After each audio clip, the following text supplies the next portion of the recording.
இயேசு கிறிஸ்துவின் இனிய நாமத்திலும் சேனைகளின் அதிபதி தரிசன சபையின் சார்பிலும் இந்த தரிசன வார்த்தை என்ற நிகழ்ச்சிக்கு உங்களை வாழ்த்தி வரவேற்கிறேன்.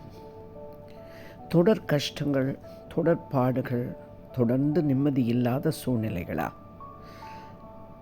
மீண்டும் மீண்டும் ஏமாற்றங்களா? எந்த திசைக்கு போனாலும் எல்லா மனுஷராலும் வெறுக்கப்படுகிறீர்களா? ஒரு நோய் ஓய்ந்தால் அடுத்த நோய்களின் அறிகுறியா? ஒரு கடன் அடைத்து முடித்தால் உடனே அடுத்த கடன் ஆரம்பிக்கிறதா? எப்பொழுது நம்முடைய வாழ்வில் ஒரு திருப்புமுனை வரும் என்று நினைக்கிறீர்களா? மனிதர்கள் முன் கையேந்தி நிற்கக்கூடாது என்று நினைத்தால் தேவன் முன் நிற்கிறவர்களாக நாம் இருக்க வேண்டும். தேவன் சமூகத்தில் நிற்க பழகுங்கள். அதாவது உங்களை படைத்த தேவனிடம் உங்கள் சகல தேவைகளுக்காக ஸ்தோத்திரங்களோடு உங்கள் விண்ணப்பங்களை வேண்டுதல்களையும் ஏறிடுங்கள். அதாவது ஜெபியுங்கள், தேவனுக்கு தெரியப்படுத்துங்கள் என்று பிலிப்பியர் 4:6 எழுதப்பட்டிருக்கிறது. அப்பொழுது எல்லா புத்திக்கும் மேலான தேவ சமாதானம் உங்கள் இருதயங்களையும் சிந்தையையும் கிறிஸ்து இயேசுவுக்குள்ளாக காத்துக்கொள்ளும். அப்பொழுது தேவ பிரசன்னம் நம் வாழ்க்கையை தலைகீழாக மாற்றி போடும். உங்களுக்கு எதிராக எழும்பும் ஆளுகை, அதாவது சத்ருவின் சிங்காசனம் கவிழ்க்கப்படும். அதற்கு தேவனுடைய சிங்காசனம், தேவனுடைய ஆளுகை, தேவனுடைய தொடர்பு நமக்கு அத்தியாவசியமாய் தேவைப்படுகிறது. மோசே தன் இன மனிதருக்கு ஆதரவாய் போய் எகிப்தியனோடு மோதிய போது,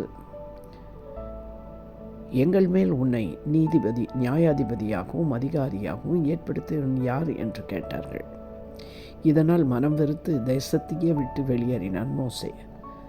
தன் லட்சியம் மறந்து வனாந்தரத்தில் ஒரு ஆடு மேய்க்கிறவனாய் அந்த தொழிலை 40 வருடம் செய்து கொண்டிருந்தான். அவனால் ஒன்றுமே சாதிக்க முடியவில்லை. இப்படியே 40 வருடங்கள் உருண்டு ஓடியதும் அதிக விரக்தி அடைந்தவனாய், இதோடு இப்படியே நாம் மறிக்க வேண்டியதுதான் என்று கூட நினைத்திருப்பான். ஒரு நாள் ஓரிபிலே கர்த்தருடைய சந்திப்பு பற்றி எரியும் முச்செடியின் மூலமாக அதை பெற்றுக்கொள்ளும் போது அவனுடைய லட்சியத்தை அது மறுபடியும் அனல் மூட்டி எழுப்பிற்று. தன் இன மக்களை அடிமைத்தனத்திலிருந்து விடுவித்து கொண்டு வரும் ஒரு இரட்சகனாய் மாற்றியது. ஒரு திருப்புமுனை அவன் வாழ்க்கையில் வந்துவிட்டது. அந்த நாள் அனுபவம் மாத்திரமல்ல, அடிக்கடி ஏற்பட்ட கர்த்தருடைய சந்திப்பு கொலைக்காரனாயிருந்த மோசேக்குள் கர்த்தரின் வீடெங்கிலும் சாந்தமுள்ளவனாய் உண்மையுள்ளவனாய் இருக்கும் உருமாற்றத்தை பெற்று தந்தது. அன்றைய தினத்திலிருந்து எகிப்தின் இராணுவத்திற்கே ஒரு சிம்ம சொப்பனமாய் மாறிப்போனான். கர்த்தருடைய வார்த்தைக்கு கீழ்ப்படிந்து தன் தேசம், இனம், ஜனம் எல்லாம் விட்டு தேவன் காட்டும் தேசத்துக்கு கடந்து சென்ற ஆபிராம் தனக்கு புத்திர சந்தானமே இல்லாமல் இருந்தான் என்று ஆதியாகமம் 15:3 சொல்லுகிறது. எப்படி அவன் பின் ஜாதிகளுக்கு தகப்பனானான்? எப்படி அவன் ஆபிரகாமாய் மாறிப்போனான்? ஒரு திருப்பு முனையை எப்படி அவன் பெற்றுக்கொண்டான்? எல்லாவற்றிலையும் தேவனையே சார்ந்திருந்தான். ஆபிராமும் லோத்தும் ஒருமித்து குடியிருக்க இந்த பூமி தாங்கக்கூடாத அளவுக்கு ஆஸ்தி மிகுதியானது. அது எப்படியானது? அவனுடைய சந்ததியை பூமியின் தூளை போல் பெருக பண்ணும் திருப்பு முனை எப்படி வந்தது? தேவனை சந்திக்கும் சந்தர்ப்பத்தை உண்டு பண்ணும் பலிபீடங்களை கட்டி அடிக்கடி தேவனை தொழுது கொண்டதே காரணம் என்று ஆதியாகமம் 13:4 ஆதாரம் அளிக்கிறது. தாவீது சமஸ்த இஸ்ரவேலுக்கு ஒரு ராஜாவாய் இருந்தார். ஜனங்களை நியாயம் தீர்த்து யுத்தங்களை செய்யும் ஒரு ராஜாக்குரிய அனைத்து காரியங்களையும் பார்க்க வேண்டிய சூழ்நிலை. ஆடு மேய்த்து கொண்டிருந்த தாவீதை பெற்றோர்கள் கூட மறந்துவிட்டார்கள்.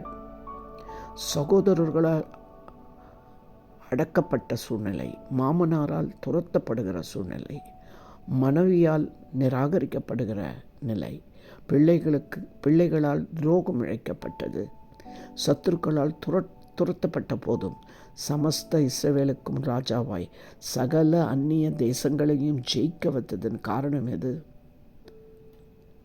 ஒரு நாளில் 7 முறை தேவனை தொழுது கொண்டு அந்தி சந்தி மத்தியான வேளைகளில் தேவனை தரிசிக்க தேடியது தான் காரணம். இவைகளினால் தேவனுடைய இருதயத்துக்கு உகந்தவனாய், தேவ சித்தத்தை அறிந்து செயல்படுகிறவனாய் அவனை மாற்றியது. தானியேலோ என்றால் வேறு ஒரு தெய்வங்களை வணங்கக்கூடாது, ராஜா வைத்த பொற்சிலையை தான் வணங்க வேண்டும் என்று சட்டம் போட்டு தடுத்தாலும் வழக்கம் போல் எருசலேமை நோக்கி பலகணிகளை திறந்து தான் முன் செய்து வந்தது போலவே 3 வேளையும் தேவனுக்கு முன்பாக முழங்கற்படியிட்டு ஜெபம் பண்ணி ஸ்தோத்திரம் செலுத்தியிருந்தால் என்று தானியேல் 6ஆம் அதிகாரம் 10ஆம் வசனத்திலே சொல்லப்பட்டிருக்கிறது. சொப்பனங்களை வியார்த்தி பண்ணுகிறதும், புதைப்பொருட்களை வெளிப்படுத்துகிறதும், கருகலானவைகளை தெளிவிக்கிறதுமான அறிவும் புத்தியும் பெறுகிற ஆவியை அவன் பெற்றுக்கொண்டான்.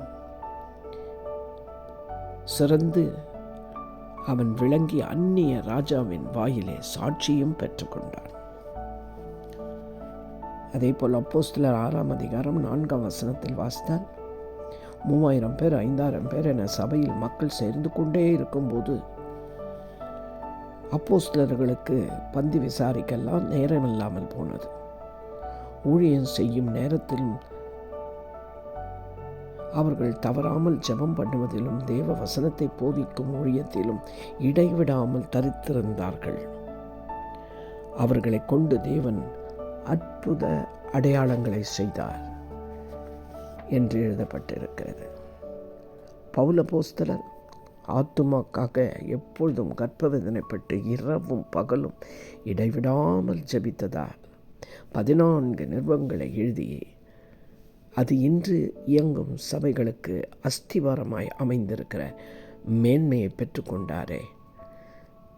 இந்த திருப்புமுனை அவருடைய இடைவிடாத ஜெப வாழ்க்கையினால் வந்தது. இவர்கள் வாழ்க்கையெல்லாம் உயர்வையும் மேன்மையும் சாட்சியையும் சாதனைகளையும் பொறுப்புகளையும் தலைமைத்துவங்களையும் சரித்திரங்களையும் பெற்றுக்கொள்ள காரணம் எது? தேவ சமூகம், தேவ சந்நிதி, தேவ பிரசன்னம், தேவ தரிசனம், தேவ உறவு. இவைகளே காரணம். இவைகள்தான் இவர்கள் வாழ்க்கையில் ஒரு பெரிய திருப்பு முனையை கொண்டு வந்தது. நீங்களும் அப்படிப்பட்ட திருப்பு முனையை பெற்றுக்கொள்ள வேண்டுமென்றால் தேவாதி தேவன், கர்த்தாதி கர்த்தர், ராஜாதி ராஜா, நம்மை படைத்த தேவனுடைய சமூகத்தை நித்தமும் தேடுவோம். அவர் பிரசன்னத்தை வாஞ்சிப்போம். கண்களை மூடி ஜெபிப்போம். அன்பு இரக்கம் உள்ள உன்னத தேவனை, உம்மை நோக்கி பார்க்கும் முகங்கள் ஒரு நாள் வெட்கப்பட்டு போனதில்லை, அவை பிரகாசிக்கும்.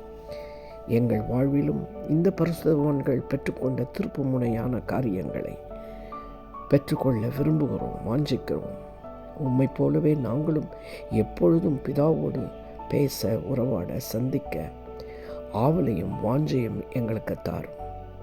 பிதாவுக்கு பிரியமானது எது என்று ஆராய்ந்து அதையே செய்யவும் எங்களுக்கு உதவி செய்யும். உமக்கும் எங்களுக்கும் நடுவே எதுவும், எவரும், எந்த உறவும், எந்த சாக்கு போக்குகளும் விக்கிரகமாய் வராதபடிக்கு எங்களை காத்து ரட்சிப்பீராக.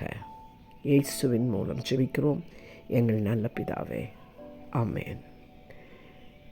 இந்த செய்தியை கேட்டுக்கொண்டிருந்த நீங்கள் தெய்வ சந்நிதி நம்முடைய வாழ்க்கையிலே உண்டாக்கும் பெரிய திருப்பு முனையை அறிந்து கொண்டீர்கள். இதை மற்றவர்களும் கேட்டு இந்த ரகசியத்தை புரிந்து கொள்ளட்டுமே.